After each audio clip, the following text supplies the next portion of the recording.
Olá, meu nome é Ariane Elaine Souza. Esse trabalho é da disciplina de estágio curricular obrigatório 1. E a área da concentração que escolhi foi Dinâmicas do Ensino da História.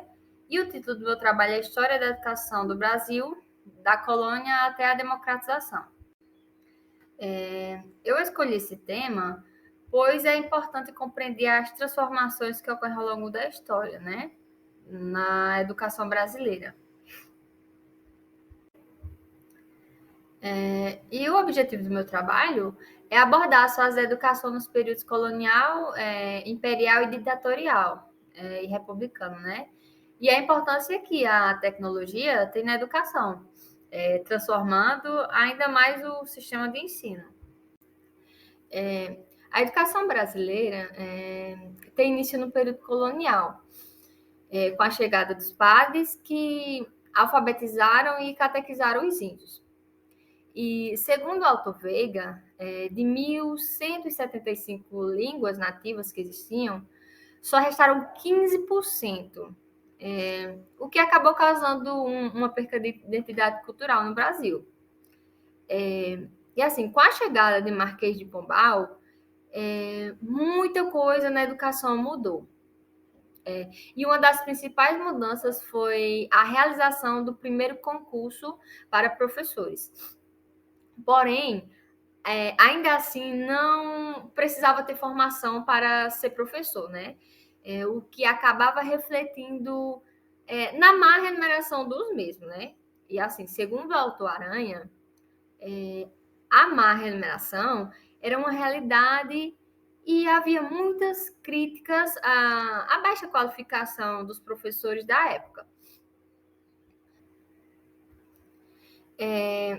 E assim, somente veio a ter curso de formação para os professores no período imperial, né? E dois fatores importantes da época são que, apesar dos professores serem mais qualificados, o modelo da educação ela continuava em conjunto com a religião, né? O que deixava o ensino parecido com a do Brasil colonial. Mas, apesar disso, houve um avanço bem significativo, né? Que foi a inclusão das mulheres na educação, já que antes disso só os homens poderiam estudar. E assim, os maiores avanços da educação vieram após o Brasil virar república, né? E dois marcos significativos foram a divisão de responsabilidades com o Estado, ficando para cuidar do ensino primário e médio, né? E o governo federal para cuidar do ensino superior. E a declaração do Estado laico, que afastava de vez o modelo de ensino que misturava religião com educação. E assim, segundo Romanelli, as maiores mudanças ocorreram mais no sudeste do Brasil, né? Enquanto os outros estados ainda ficavam presos a um modelo parecido com a do Brasil, né? Colonial. E assim, no governo de Vargas e no de Juscelino, houve a popularização do ensino técnico para os pobres, né? E da elitização do ensino superior. E entre um governo e outro, houve a criação do Ministério da Educação, né? Do INEP e do Senai. E antes do golpe de 1964, João Goulart pretendia implementar o Plano Nacional de Alfabetização. E assim, idealizado pelo maior educador do Brasil, que era Paulo Freire, né? E esse plano ele pretendia alfabetizar cerca de milhões de pessoas. E assim, o regime militar ficou marcado pela implementação do ensino profissionalizante, né? Que era obrigatório nas escolas. A falta de vagas na universidade, a repressão e a violência contra os estudantes que protestavam, né? E tudo isso só veio mudar após a democratização do Brasil. O período em que ficou marcado pela nova Constituição e a criação da LDB, né? Que somados garantiam o ensino básico gratuito para todos e uma maior valorização do professor. Uma nova era de transformação está por vir, né? Devido ao avanço da tecnologia.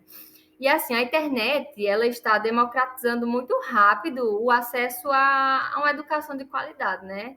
Seja por vídeo ou por pesquisas de texto. Então, eu fiz os estágios nas escolas, né? 6 de Março e Jatobá.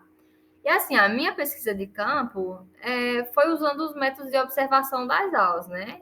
Observação do espaço escolar e a entrevista com os docentes.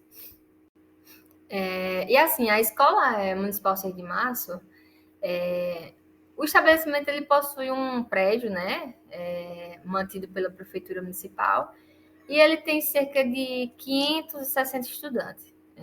E a área de atuação do ensino é o Fundamental 2, né? E o prédio tem uma boa estrutura. Já a escola de Jatobá, ela possui um total de 318 estudantes, né? E atua com a educação de nível médio em tempo integral, né? É assim, a escola possui prédio próprio e é mantido pelo governo estadual de Pernambuco, né? E também apresenta um bom estado de conservação. Então, assim, para elaborar o meu roteiro de entrevista, eu me baseei nos temas de motivação profissional e assuntos ligados à história, né? Para poder elaborar as perguntas. Então, assim, o estágio ele serviu como uma nova experiência profissional, né? Já que o meu ambiente de aula estava totalmente ligado à educação de jovens e adultos, né? E assim, foi de suma importância observar o comportamento dos alunos e as formas em que os professores lidavam com os mesmos, né? E assim, os problemas das escolas, elas são os mesmos das maiorias das escolas brasileiras, né? Que é falta de material escolar e a falta de infraestrutura mesmo. Bom, então